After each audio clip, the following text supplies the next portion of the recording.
Hello বন্ধুরা, তো আমি এসেছি বাবার বাড়িতে। কালকে এসেছি, তো এসে আর তোমাদের সাথে কোনো ভিডিও শ্যুট করতে পারিনি। তো এই যে জমিতে চলে আসলাম আজকে। তো জামা কাপড় শুকোতে দিয়েছি। আর এই যে দেখতে পাচ্ছ ক্ষেতের মধ্যে এগুলো কি বস্তা বস্তা ঢেকে রেখেছে। এগুলো হচ্ছে এখন এই যে ধান কেটেছে, ধান কেটে এগুলোতে এখন কোয়াশ লাগিয়ে দিয়েছে। এগুলোর ভেতরে কোয়াশ গাছ আছে। এই যে রোদ লাগে জন্য প্রচুর ঢেকে দিয়েছে গাছগুলোকে। আর এই যে এখানটায় দেখো ধান ক্ষেত কি সুন্দর সবুজ হয়ে আছে। ধান ক্ষেত দেখো।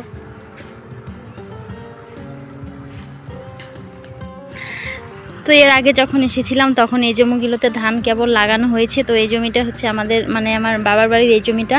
তো এই যে জমিটা কিন্তু ধানগুলো কাটা হয়ে গেছে। ধানগুলো এই যে দেখো মেলে রেখে দিয়েছে, শুকিয়ে গেলে এই ধানগুলো না বৃষ্টি পেয়েছিল, কিন্তু লক্ষ্মী পুজোর সময় যে প্রচুর বৃষ্টি হয়েছিল তখন কিন্তু একদম বৃষ্টিতে কিন্তু ডুবে গিয়েছিল ধানগুলো। তো এই যে মেলে দিয়েছে। আর এখানে জাংলাটা তো মাচাটা রয়ে গেছে, এটার মধ্যেও কিন্তু কোয়াশ লাগানো হবে। আর এই যে দেখতে পাচ্ছ মাঠের মধ্যে সাদা সাদা দেখা যাচ্ছে দূরে দূরে সমস্ত, কিন্তু এগুলোতে কোয়াশের বীজ বপন করা হয়েছে। তো এই যে দেখো কত কোয়াশের চারা লাগানো হয়েছে এগুলোতে। আর এই যে এগুলোতেও কিন্তু লাগিয়ে দেবে কিন্তু। আর এই জমিটাতে এই যে ধান কেটে ধানগুলোকে বেঁধে বেঁধে আটি বেঁধে বেঁধে কিন্তু রেখে দিয়েছে। আর বাড়িতে আসলে না কীরকম যেন আলাদাই একটা টান, মাঠের প্রতি না আসলে না একদম ভালো লাগে না, কিন্তু মাঠে না আসলে ভীষণ ভালো লাগে কিন্তু মাঠের মধ্যে আসলে পরে। আর এখন তো এই যে শীতের দিন চলে এসেছে আস্তে আস্তে, তখন এখন এই যে একদম সমস্ত মাঠ একদম সবুজে সবুজে আবার সবজি দিয়ে কিন্তু ভরে উঠবে। তো এখন ধান আছে, তো এই যে কিছু ধান পাকা হয়েছে, আবার কিছু ধান এই যে কাঁচা আছে, এখনো পাকেনি কিছু ধান।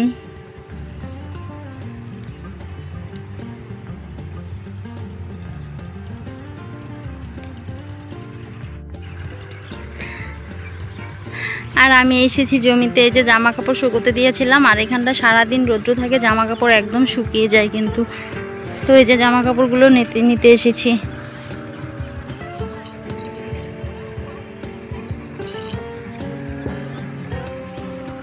তো চলো বাড়িতে যাওয়া যাক।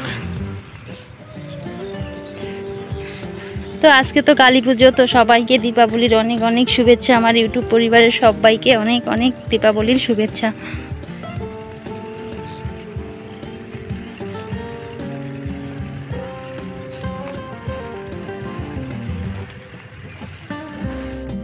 তো বন্ধুরা দেখো, আজকে আমি বাবার বাড়িতে এসে তো এখানটায় আমিও আজকে ছোট বাচ্চাদের মতো এখানটায় দেখো পাহাড় বানাতে বসে গেছি।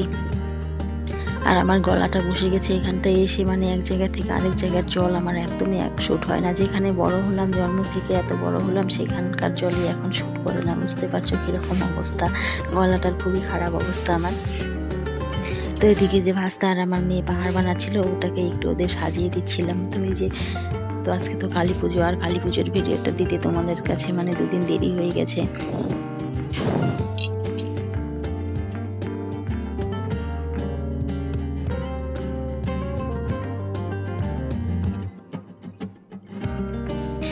তো আমরা যখন ছোট ছিলাম আমাদের সময় কিন্তু এরকম পাহাড় টাহাড় বানানোর কোনো কিছুই ছিল না। তো এখন দেখি বাচ্চারা নানান রকম করে পাহাড় বানায়, কালী পুজোর দিন এটা সেটা করে।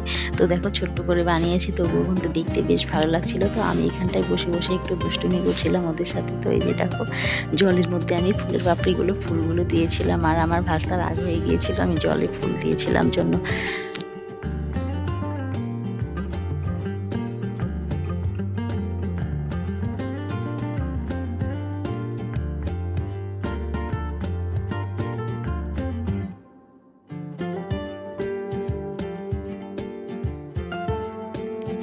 আর বাপের বাড়িতে আসলেই তো জানোই তো একদম স্বাধীন খোলা হাওয়ার নিচে উঠতে ইচ্ছে করে। তো ওই যে রাস্তা দিয়ে একটু হাঁটছিলাম। আর আমাদের বাড়িটা যেহেতু একদম রাস্তার সঙ্গেই লাগানো, তো সব বাড়িতে দেখো এই যে মোমবাতি বলো প্রদীপ বড় ধরানো হবে, এর জন্য যে কলা গাছ গেড়ে দেওয়া হয়েছে সবার গেটের সামনে সামনে। আর আমাদের এখানটায় তো একদম ঘনবসতি লাগানো কিন্তু বাড়ি। আমার শ্বশুর বাড়ির ওখানটায় তো তোমরা জানোই একদম পাতলা পাতলা বাড়ি, চারিদিকে শুধু বাগান। কিন্তু আমার বাবার বাড়ির এখানটায় কিন্তু একদম ঘনবসতি লাগোয়া বাড়ি ঘর। তো এখানটায় এই যে প্রদীপ রেডি করার জন্য আমার ভাস্তা ঠাকুর ঘর থেকে থালা বের করে দিচ্ছিল, সেটাই আমি নিচ্ছিলাম। তো এখন গিয়ে আমি এই যে প্রদীপ ধরাবে সন্ধেবেলা বৌদি ওরা, সেগুলোই আমি একটু রেডি করে দিচ্ছিলাম।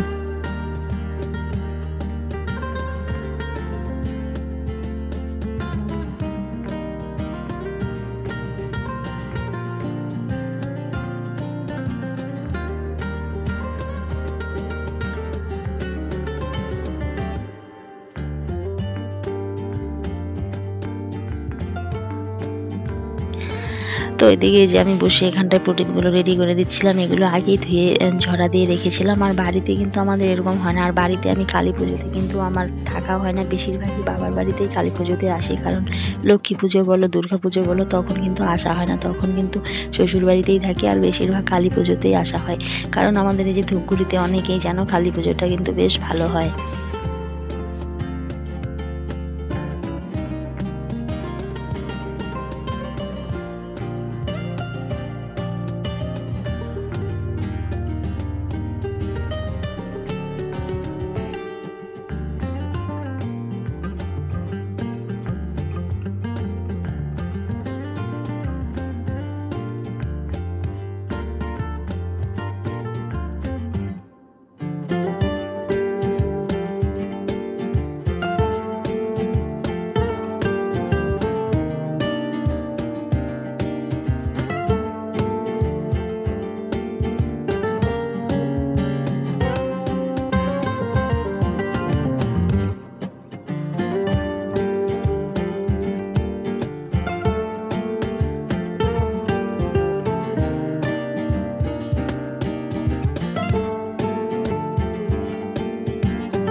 তো এদিকে বন্ধুরা দেখো কালী পুজোর রাত, চারিদিকে আলো রোশনাই, একদম আলো ঝলমল করছে, চারিদিক ভীষণ ভালো লাগছে। এভাবেই যেন সবার জীবন আলোকিত হয়ে যায়, সারাটা বছর যেন মা সবাইকে ভালো রাখে, সুস্থ রাখে, স্বাভাবিক রাখে।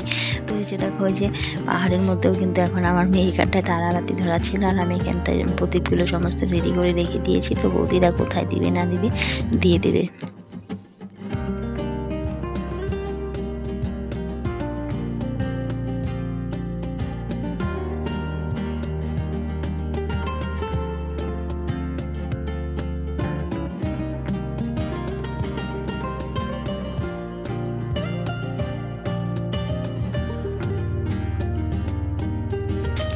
আর এখানে তুলসী তলায় বৌদি হচ্ছে পুজো দিচ্ছিল। তো আজকে কালী পুজো যেহেতু অমাবস্যা, তো এখানটায় বৌদি পুজো দিচ্ছিল। আর বাইরে না লাইটটা একটু পেছন দিকে, এর জন্য উঠানে আলো পড়ছিল না, প্রদীপের আলোতে এইখানটায় আলোকিত হচ্ছিল, দেখতেও কিন্তু বেশ ভালো লাগছিল। তো অন্ধকারের মধ্যে এরকম আলো জ্বেলে দিলে বেশ ভালো লাগে। তো এই চারিদিকে ছোট ছোট আলোগুলো দেখতে ভীষণ ভালো লাগে এই দীপাবলির দিন। তো এদিকে যে পুজোটা দেওয়া হয়ে গেছে, তারপরে কিন্তু আমরা যাবো পাড়ায় ঠাকুর দেখতে। পাড়ায় পুজো হচ্ছে, ওখানটায় যাবো সবাই মিলে।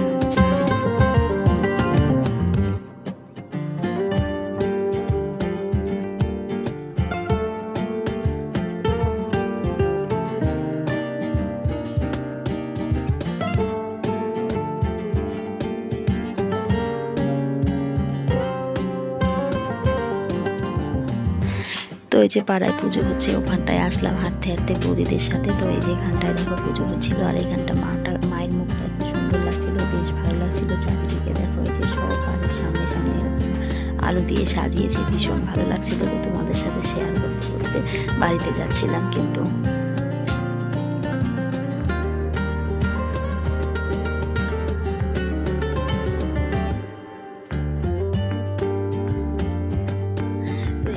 যে আমার মেয়ে তারাবাতি জ্বালাচ্ছিল। তো এই যে দেখো, আর এই আজকের দিনটা কিন্তু খুব সাবধানে, মানে বাচ্চা কাচ্চা তো মানে ওরা তো থামে না, একটু মানে নজরে নজরে রাখতে হয়।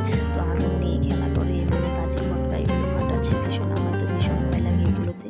তো এই যে ওকে মানে দেখে দেখে রাখছিলাম, বাচ্চা মানুষ থামানো তো যাবেই না, যেহেতু সবাই মানে রাখছিল, সবাই ইয়ে করছিল। তো মানে ওকে আমার দেখে দেখে মতো রাখতে হচ্ছিল। চারিদিকে মানে বোম ফাটাচ্ছিল বাচ্চা কাচ্চাদের। তো আজকে পরিষ্কার নেই যে কখন কার গায়ে লাগিয়ে দিবে না দিবে, তো ভয়ে ভয়ে কিন্তু ছিলাম। তো ওইদিকে যে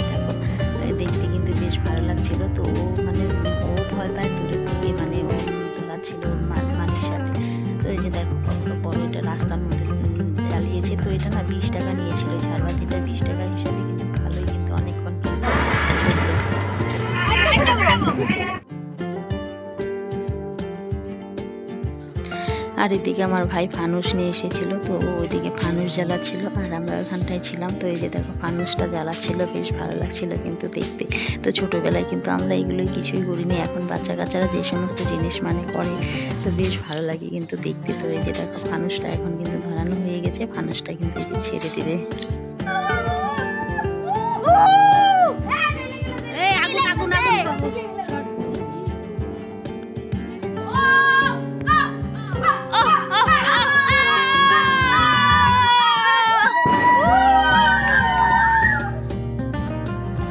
আর ফানুসটা উপরের দিকে উঠছিল, আর এটা দেখে বাড়ির বাচ্চাগুলো দেখো কীরকম চেঁচামেচি করছিল। এইরকম ছোট ছোট আনন্দগুলো ভাগ করে নিলে বেশ কিন্তু ভালো লাগে। তাহলে বন্ধুরা আজকের ভিডিওটা এখানেই এন্ড করছি, দেখা হচ্ছে পরের কোনো ভিডিওতে। ততক্ষণে তোমরা সুস্থ থেকো, ভালো থেকো, সাবধানে থেকো, টাটা বাই।